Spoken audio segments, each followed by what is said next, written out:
Welcome to computer science class. In the last video we discussed about programming constructs. There is a three types of programming constructs. First one is sequential programming construct, second one is selective programming construct, then third one is iterative programming constructs. In this video we discuss about types of errors.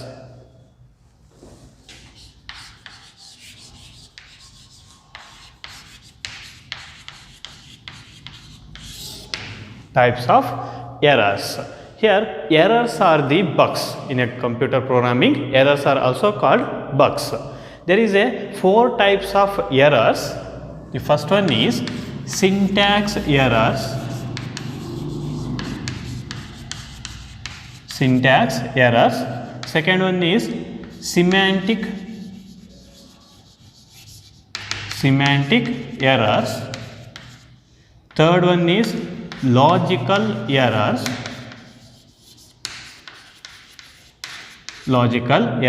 Then fourth one is runtime errors. These are the four types of errors. So we have to write the program using high level language like C, C++, Java, JavaScript. Then using interpreters or compiler. Using interpreters or compilers, we have to change the high level language to machine level language. We have to convert the high level language to machine level language because computer only understood the machine level language. Hence we need to translate high level language to machine level language. While translating high level language to machine level language, some errors occurs. These are the bugs. Some errors occurs. These errors are classified into four types. Those are syntax errors, semantic errors, logical errors and runtime errors. So now we explain one by one. The first one is syntax errors. The grammatical mistakes are called syntax errors. The grammatical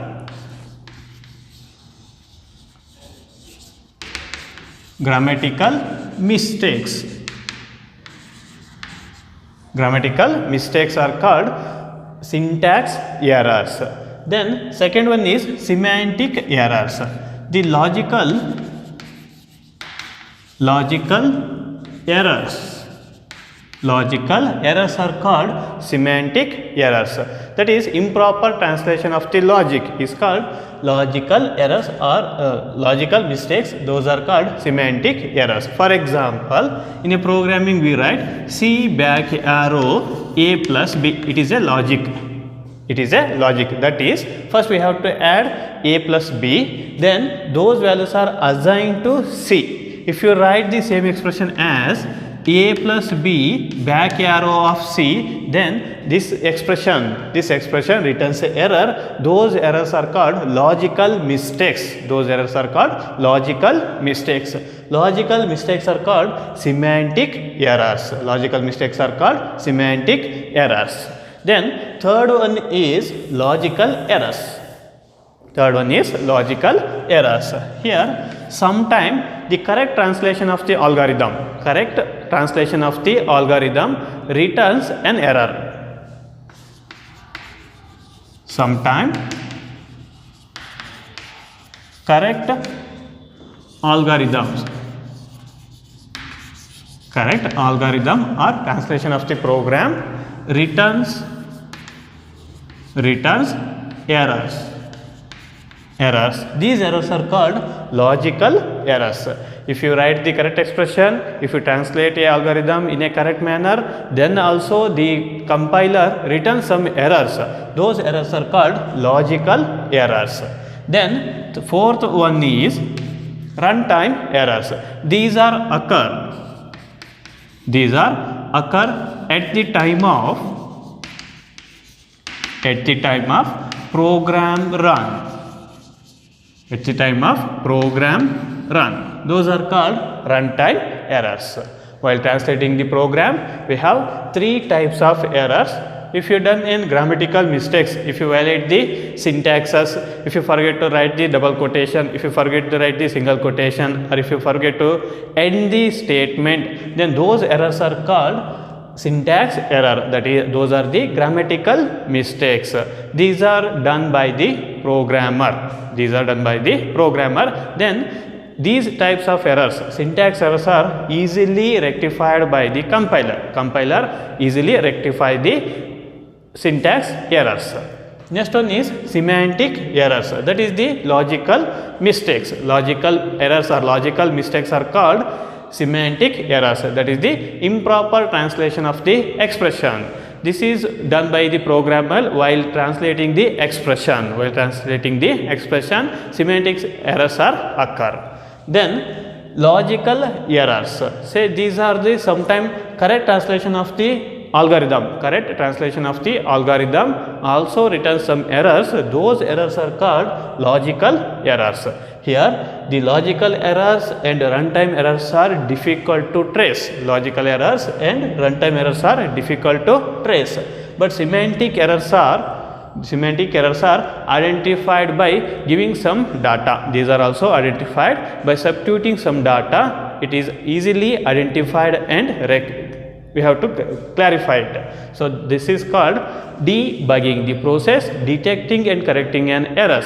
That is called debugging. So errors are the bugs. So these are the common errors in the program. Okay, let's discuss the programming approaches.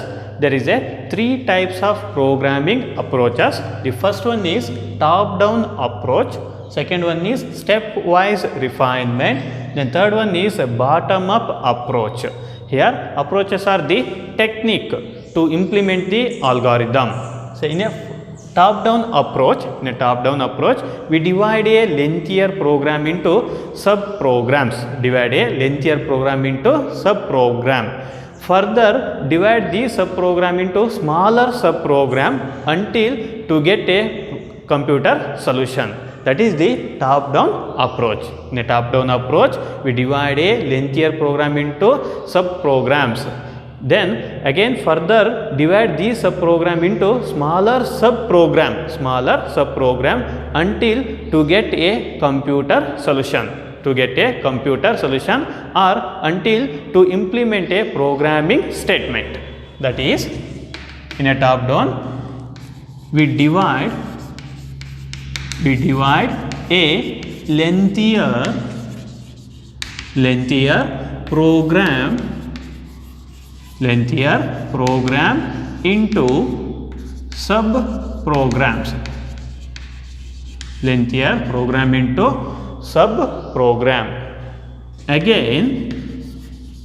Again or further divide subprogram into smaller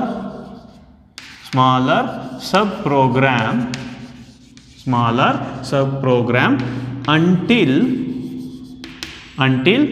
to implement computer statement.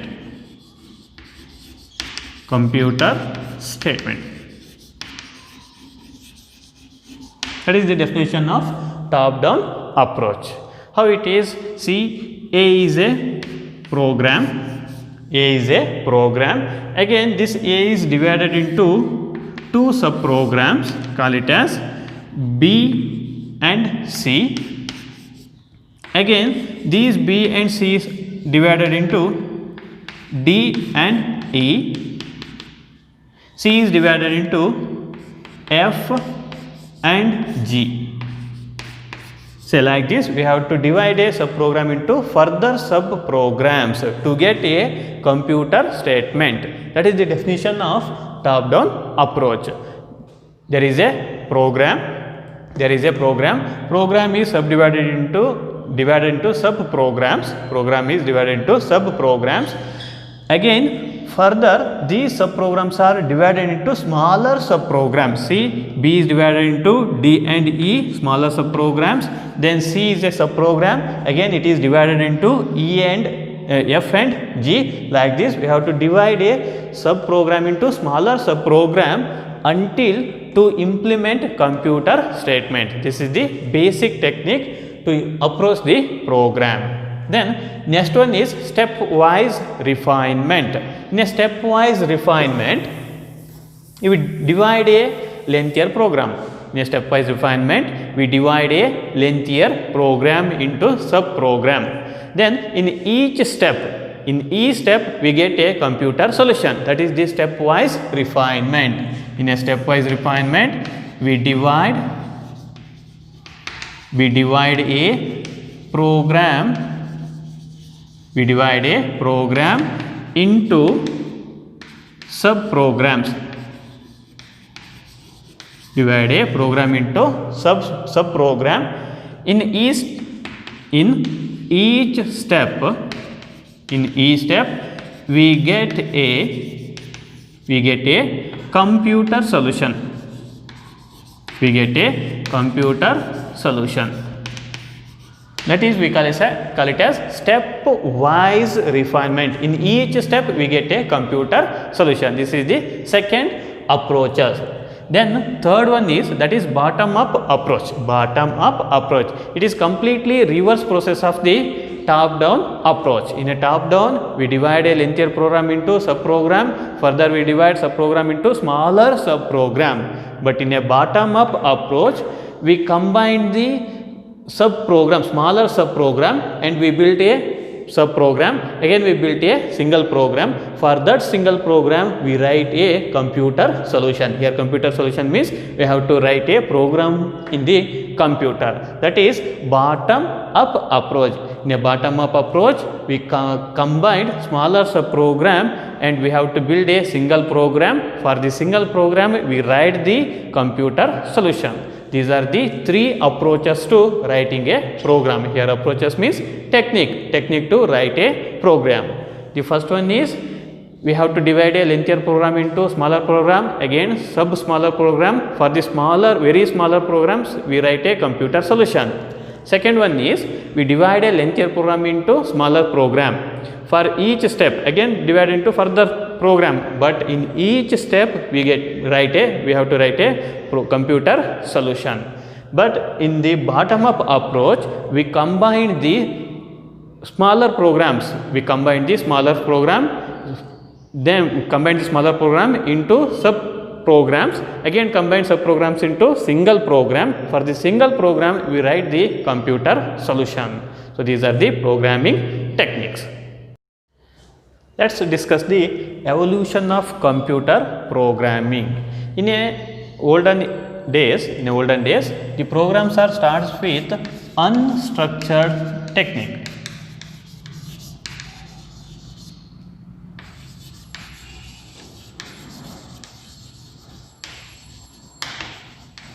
In olden days, the programs are written using unstructured programming technique. In an unstructured programming technique, all statements are written in a single place. All sequential statements are written in a single place. That place is called main of the program. We know that programs have series of statements or instructions. Series of instructions or statements. These instructions are written in a single place. All statements are written in a single place. That place is called main of the program. The place is called main of the program. Using this technique, we write the program. This technique is called unstructured programming technique.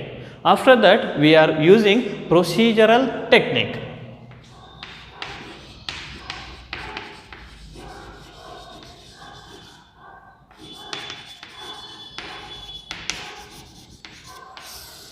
After unstructured programming, we are using procedural technique. In a procedural technique also, we write all statements in a single place. We write all statements in a single place. But using procedural call, we have to call the statements. That is the technique procedural approach or procedural technique. In a procedural technique, we write all these statements in a single place, all the statements in a single place. Then using procedural call, we have to execute the program. Say if it is ABC. After execution, the procedural call is again go back to the main program. Say here we have a series of statements depending on the user request, and procedural call.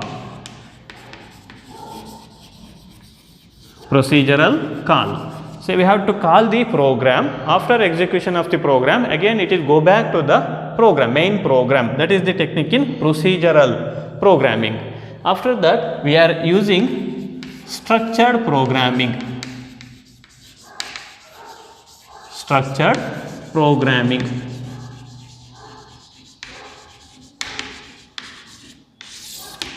So after procedural technique, we are using structured programming. In a structured programming, we use sequential statements,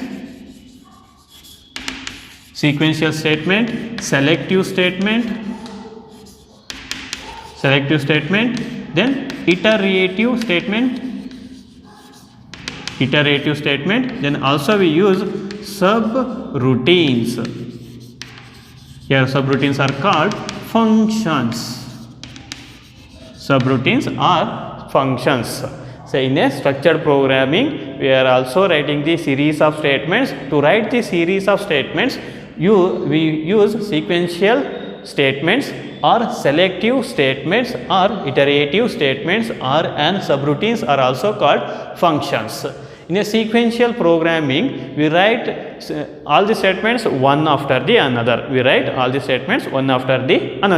In a selective statements, we use if else, nested if, if else if, switch construct. Then in an iterative, we use while, do while, and for. These types of statements are used to write a program. This technique is called structured programming because already we discussed if else, nested if, while, do while, all are have a predefined syntax. These are all have a predefined syntax. In sequential also have a predefined syntax. We write one after the another. In function, here functions are also have a syntax. So using this technique, we write a program that is called structured programming technique. Then fourth one is modular programming.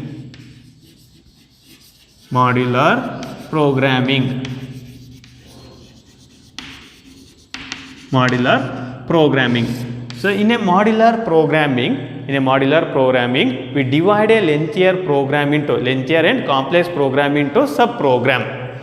These subprograms are called modules. So in a modular programming, we divide lengthier and complex program into smaller subprogram. These subprograms are called modules.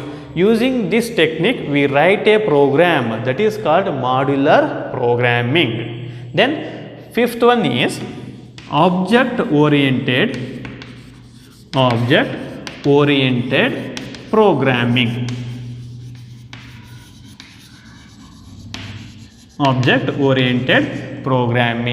In an object oriented programming, we create a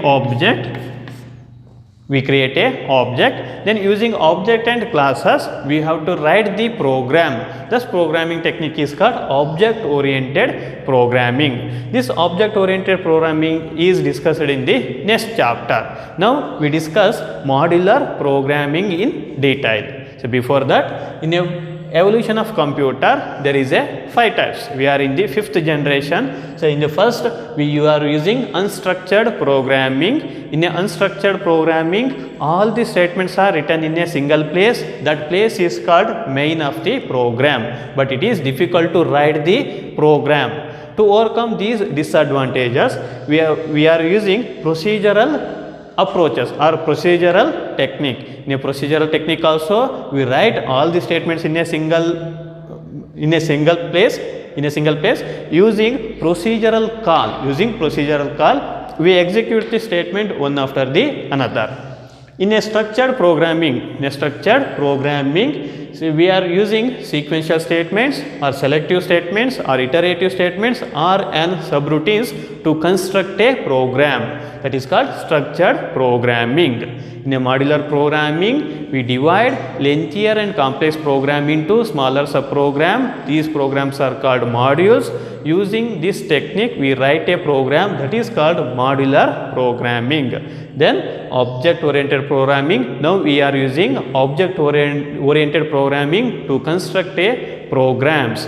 So in object-oriented, first we create a object. Then we create a class. Using object and classes, we have to write the program. The technique is called object oriented programming. Now we discuss modular programming.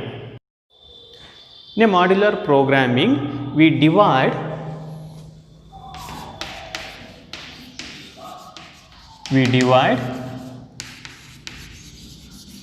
complex and lengthier program into smaller programs. These are called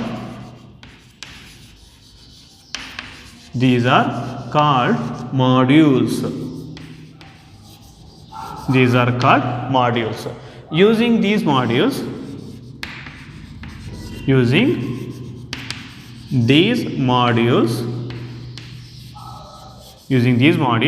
we write the program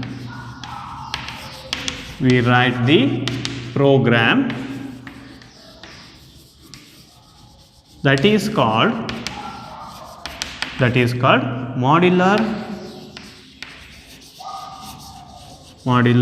programming. That is called modular programming. Sometimes the problems are very difficult to trace, or if sometimes it becomes a lengthier. In that situation, we divide a complex and lengthier program into smaller programs. Then these smaller programs are called modules, where modules are the smaller programs or sub-programs. Using these modules, we write the program. So this technique is called modular programming. It is a very popular technique to write the programs. Then the modular program have some advantages. The first one is reusability. The second one is debugging is easier. Third one is building its own library. Then fourth one is portability. These are the advantages of modular programming. The first one is reusability. See the definition. Here we divide a lengthier program into smaller programs. If you maintain the lengthier program into smaller programs, so if the same set of instructions are repeatedly used in the program, the same set of modules or same set of instructions are used in the program, say it is easy to reuse within the program. That is, we call it as reusability. Here reusability means if the statements are repeatedly used within the program, then it is easy to use the same set of programs in the same set of programs in the same program. That is, we call it as reusability. Same set of instructions in a same program. That is, we call it as reusability. Next one is debugging is easier. Here debugging means detecting and correcting the errors. That is called debugging. If the programs are become smaller, then it is easy to trace and debug. Hence, the modular have a advantage. Debugging is easier. The smaller programs are easy to trace and debug. Hence, debugging is easier. Third one is building library. If the set of instructions, that is modules, the modules are used in the same program, or sometimes those instructions are used in the another program. So we have to maintain our own library. If you maintain the modular technique to write the program, we have to create our own library of the modules. That is the third advantage, building library.